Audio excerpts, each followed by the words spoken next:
Hey there, garden fans, and welcome back to the Permaculture Homestead. This is my 200th episode right here, right now. It's also going to be my last food forest update of the year. Enjoy the journey.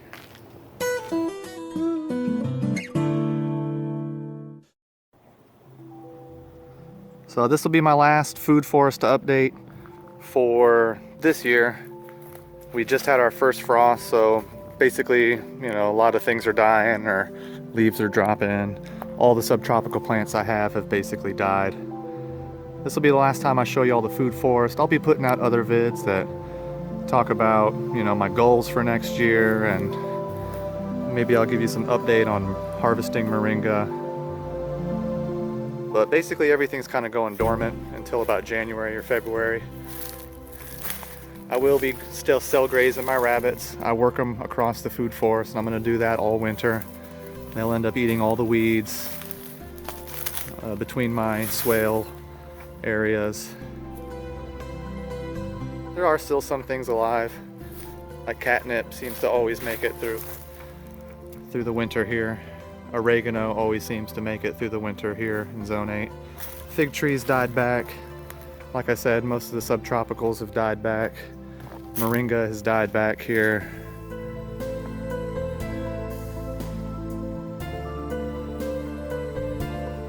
Dead and dying. So really not going to be a whole lot to show you here throughout the winter. Maybe some of the brassicas that I got growing. Here's another moringa dead. Sweet potato, ground cover basically dead. I'm hoping that maybe, some of those tubers come back in the spring. Ginger seems to be doing well. It's been a big year here for us.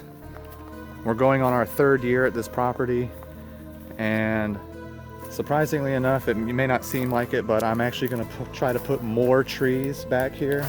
I'm going to try to increase the diversity even more than what it already is.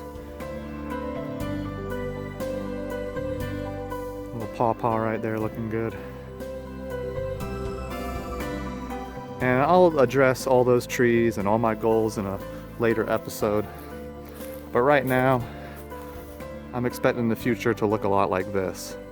Big trawl canopy, hedgerows of blackberries and elderberry. I expect that kind of to develop across the landscape here.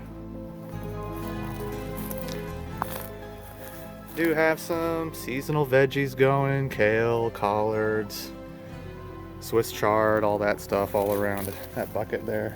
The chickens still come out in free range, of course. They'll be doing that all winter. Another surprising note for me here in Zone 8, my chickens seem to produce eggs better in the winter. I can't explain that one. I think when it gets so hot in the summer, they just kind of slow down and everything goes to staying cool. I wanted to give you a cool shot here. I want to stand up. I'm at the highest point of my property near a fence line here. And the fence line has things like grapes and blackberries that are climbing over. This is basically the big pen and run I have for the chickens. And I do have 2 trees back here, plum trees. But it's a cool view of just the food forest. You can kind of see some of the swales in the landscape cutting across the land. So I'm at the highest point, and the way I got my swales laid out is that I'm catching water as it's running downhill. There is a little run pathway here where everything can drain out if it overfills. But I want to give you all some different views of the food forest once again. It's probably the last one for the year. Not really going to be a whole lot to see. I still do post pictures on Facebook. You can find us there. And I want to thank y'all for watching. Keep in touch for more here at the Permaculture Homestead. Going into our third year, I think there's going to be a lot of developments and a lot of changes, and keep in touch for those. If you have any questions about permaculture or sustainable living, please don't hesitate to just leave a comment, ask a question. This place is really going to become a self-sufficient food forest, really in a suburban area, and it's been fun to watch it grow and build the way it has. And once again, I think year 3 is just going to be the biggest year for us in terms of production and growth. I appreciate y'all watching and sticking around since 2014. Please leave a comment below. Tell me how long you've been here. When did you subscribe? What did this food forest look like when you first got here? We appreciate your support as always. Please like, share, and subscribe. God bless.